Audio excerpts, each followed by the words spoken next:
सभी का स्वागत है आपके अपने चैनल स्वरान एकेडमी क्लासेस पर। यहाँ हम बात करेंगे नीट यूजी 2025 को लेकर। इसका जो सिलेबस है वो एनएमसी ने फाइनलाइज कर दिया है। अब उसे आप डाउनलोड कर सकते हैं। तो कैसे डाउनलोड करेंगे, आइए इस पर भी बात करते हैं। तो सिलेबस में क्या क्या चीज़ें हुई, क्या क्या नहीं हुई, आइए उन पर बात करते हैं। देखिए, अगर आप नीट यूजी का फॉर्म भरना चाहते हैं तो आपके लिए government of India National Medical Commission की तरफ से syllabus for examinations NEET UG 2025 के लिए जो है डिटेल्ड यहाँ पर चीज़ें क्लियर कर दी गई। तो यहाँ पर रेफरेंस ऑफ पब्लिक नोटिसेस और बाकी under graduate medical education board on the subject mentioned above, तो यहाँ पर सभी चीज़ों की डिटेल को लेते हुए यहाँ पर पब्लिक नोटिस जारी कर दी गई और कहा गया कि जो नोटिफाइड द स्टेक होल्डर्स थे, जो aspiring candidates that's under graduate medical education board और ऑटोनोमस बॉडी, इन सभी के तहत जो है फाइनलाइज कर दिया गया नीट यूजी सिलेबस। तो यहाँ पर नीट यूजी का जो सिलेबस है वो फाइनलाइज कर दिया गया, आपके लिए पब्लिश कर दिया गया।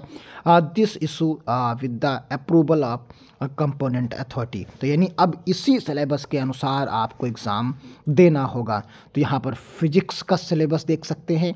तो यहाँ पर फिजिक्स में पहला चैप्टर, जो पहली यूनिट है आपकी फिजिक्स एंड मेजरमेंट, यानी फिजिक्स एंड मेजरमेंट्स, तो यहाँ पर आप देखेंगे unit of measurement, system of units, इस तरीके से SI units, fundamental and drive units, let's, least count, significant figures, error in measurements, dimension of physics, quantities, dimensional analysis and its application, ये unit 1 रहेगी। फिर दूसरी यूनिट काइनेमेटिक्स की है, the frame of reference, motion in straight line, position, time graph, speed and velocity, uniform and non uniform motions, average speed and instant. तो इस तरीके से आप देखेंगे लॉ ऑफ मोशन अगली यूनिट रहेगी आपकी। यहाँ पर लॉ ऑफ मोशन रहेगी, इसमें force of inertia, Newton's first law, और momentum, Newton's second law, impulse, Newton's third law, इस तरीके से। फिर चौथा आपका वर्क, एनर्जी एंड पावर रहने वाला है।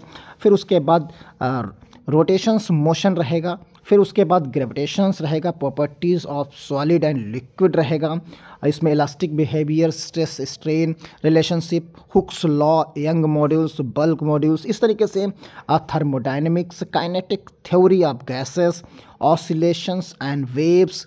तो इस तरीके से 10वीं यूनिट आप देख सकते हैं। फिर आप स्क्रीनशॉट ले सकते हैं इसका, या आप डाउनलोड भी कर सकते हैं हमारे टेलीग्राम चैनल स्वरान एकेडमी क्लासेस से। अभी हम चलेंगे स्वरान एकेडमी क्लासेस के जो है टेलीग्राम चैनल पर भी, वो हम आपको दिखाएंगे। करंट, इलेक्ट्रिसिटी, फिर magnetic effect and current and magnetism, और यहाँ पर electromagnetic inductions and alternating currents. तो ये आप देख सकते हैं 16 नंबर पर आपका ऑप्टिक्स मिलेगा। यहाँ पर dual nature of matter and radiations atom. तो ये तरीके से आप देख सकते हैं टोटल 10th और 12th दोनों का आपको कॉम्बिनेशंस यहाँ पर मिलता है। फिर उसके बाद केमिस्ट्री का आता है। तो केमिस्ट्री में आप देखेंगे सम बेसिक कॉन्सेप्ट्स, और इसी तरीके से एटॉमिक स्ट्रक्चर्स, केमिकल जो है यहाँ पर बॉन्डिंग एंड मॉलिक्यूलर स्ट्रक्चर्स। और हम एक एक चीज़ को स्क्रॉल कर रहे हैं, आप चाहें तो यहीं से स्क्रीनशॉट ले सकते हैं, एक एक चीज़ को नोट कर सकते हैं, या आप सॉफ्ट कॉपी में हमारे टेलीग्राम चैनल से भी डाउनलोड कर सकते हैं। तो यहाँ पर redox reactions and electrochemistry, chemical kinetics, और ये इस तरीके से यहाँ पर आप देख सकते हैं ब्लॉक एलिमेंट्स। और फिर यहाँ पर आप इनऑर्गेनिक केमिस्ट्री के रूप में आप देखेंगे तो यहाँ DNF ब्लॉक रहेगा।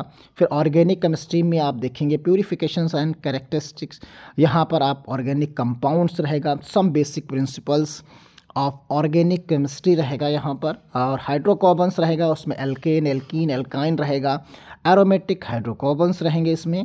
फिर ऑर्गेनिक कंपाउंड्स कंटेनिंग ऑक्सीजन। तो ये इस तरीके से आप यहाँ पर देख सकते हैं एल्डिहाइड्स एंड कीटोन्स के रूप में। फिर यूनिट नंबर 19 बायोमोलिक्यूल्स रहेगा। फिर 20 में principle related and practical chemistries के रूप में।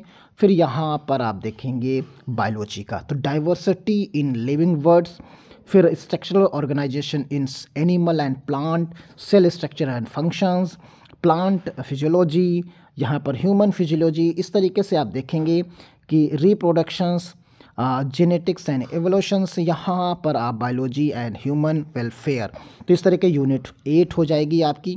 फिर यहाँ पर biotechnology and its application, ecology and environment, और फिर अगली यूनिट यहाँ पर जो टोटल आती हैं आपके 10 यूनिट्स होती हैं। तो ये पूरा का पूरा सिलेबस पीसीबी का रहेगा, यानी फिजिक्स, केमिस्ट्री और बायो का, ये तीनों का आपका जो सिलेबस है ये आप नीट जो है, नीट आपकी यूजी जो नीट यूजी है इसके 2025 के लिए ये सिलेबस आपका डिसाइड कर दिया गया है। इसी से आपको पढ़ना है और इसी को ध्यान में रखकर आपको तैयारी करनी है। और अब एनटीए की बात कर लेते हैं साथ ही साथ में। तो यहाँ पर एनटीए जो है सिर्फ अब उच्च शिक्षा प्रवेश परीक्षाएं कराएगा और यहाँ पर ऑनलाइन कराई जा सकती है नीट यूजी की जो है परीक्षा, इस पर भी बात की गई है। प्रधान ने बताया कि नीट यूजी 2025 में छात्र कितनी बार बैठ सकेंगे, परीक्षा कंप्यूटर आधारित होगी या फिर पेन पेपर से कराई जाएगी, इसका फैसला केंद्रीय स्वास्थ्य मंत्री जेपी नड्डा की अध्यक्षता वाली समिति की सिफारिश के आधार पर किया जा सकेगा, यानी अभी इस पर डिसाइड होना बाकी है। स्वास्थ्य मंत्रालय की बैठक में मेडिकल विशेषज्ञों और कंप्यूटर आधारित परीक्षा कराने की सहमति जताई है, यानी कुल मिलाकर ऑनलाइन होने की संभावना बन रही है। समिति नीट यूजी 2025 के रैंकिंग और फ्रेमवर्क बनाने को कहा है ताकि ये यदि 1 से अधिक छात्रों को रैंक 1 या 100 परसेंटाइल आता है तो कॉलेज में एक ही सीट हो तो तय किया जा सके कि उसमें से किसे पहले सीट मिलेगी, यानी देश भर की परीक्षा केंद्रों में। तो कुल मिलाकर ये सबसे इम्पोर्टेंट है और यहाँ सीबीटी के माध्यम से चांसेस हैं पूरे कि ऑनलाइन परीक्षा कराई जा सके जो है नीट यूजी की। एनटीए का कार्यक्षेत्र आप देख सकते हैं, एनटीए एक राष्ट्रीय एजेंसी है, अब केवल उच्च शिक्षा प्रवेश परीक्षाएं कराएगा। जो मुख्य बिंदु हैं इस पर्टिकुलर न्यूज़पेपर के उसकी हम बात करने वाले हैं, यानी एनटीए अब केवल उच्च शिक्षा प्रवेश परीक्षाओं का आयोजन कराएगी और ये वर्ष 2025 से ये भर्ती परीक्षाएं आयोजित नहीं कराएगी, यानी अब भर्ती परीक्षाएं नहीं कराएगी, सिर्फ और सिर्फ प्रवेश परीक्षाएं ये कराएगी। और सिंगल एंट्रेंस परीक्षा होगी। केंद्रीय विश्वविद्यालयों में प्रवेश के लिए आयोजित CUET common university entrance test साल में केवल एक बार ही होगा, यानी अब 2 बार नहीं होगा। तो 2 बार नहीं होगा, 2 बार का चीज़ें थी उसमें, अब एक ही बार किया जाएगा, पहले 2 बार की बात बीच में हो रही थी। नीट यूजी को लेकर जो यहाँ अपडेट दी गई है उसे आप देख सकते हैं। नीट यूजी में आप पाएंगे यहाँ पर नीट यूजी में आपको मिलेगा यहाँ पर नीट यूजी 2025 में ऑनलाइन कराने की संभावना है, यानी जैसा कि अभी हमने न्यूज़पेपर में भी देखा वही उसी का पॉइंट है ये। तो नीट यूजी 2025 में ऑनलाइन कराने की संभावना है, ये कंप्यूटर आधारित या फिर पेन पेपर फॉर्मेट में आयोजित हो सकती है। तो लेकिन अभी कन्फ्यूजन पूरा का पूरा बना हुआ है कि ऑनलाइन कराएंगे कि ये ऑफलाइन कराएंगे। परीक्षा का फॉर्मेट और छात्रों के बैठने की संख्या का निर्णय संबंधित समिति की सिफारिशों के आधार पर किया जाएगा। एनटीए का सुधार और पारदर्शिता, परीक्षा प्रक्रिया को पारदर्शी बनाने के लिए नई तकनीकों का उपयोग किया जाएगा। सीबीएसई की तरह अब कंप्यूटर बेस्ड जो है टेस्टिंग सीबीटी की अपनाई जाएगी। तो कुल मिलाकर सीबीटी के माध्यम से शिक्षा मंत्री की जानकारी, केंद्रीय शिक्षा मंत्री धर्मेंद्र प्रधान ने स्पष्ट किया कि मेडिकल और अन्य उच्च शिक्षा परीक्षाओं के लिए मौजूदा परीक्षाओं का और सुधार किया जाएगा यहाँ पर, और भर्ती परीक्षाएं दूसरी एजेंसी को सौंपी जाएंगी, यानी प्रवेश परीक्षाएं ही यहाँ पर एनटीए अब कराएगा और भर्ती परीक्षाएं नहीं कराएगा, उसे दूसरी एजेंसियां कराई जाएंगी। समिति और सुधार प्रक्रिया नीट यूजी और अन्य परीक्षाओं के फॉर्मेट में बदलाव 2025 तक लागू होगा। 100% सीटें, तो यहाँ पर यदि किसी परीक्षा में छात्रों का अधिक आवेदन होता है तो 100% सीटें आवंटित होने के नियम को लागू किया जाएगा। तो कुल मिलाकर यहाँ पर एक बेहतर सुधार की तरफ जा रहे हैं। आपने सिलेबस देखा, बाकी चीज़ों को देखा, वीडियो अच्छा लगा तो शेयर करिए। धन्यवाद, जय हिंद।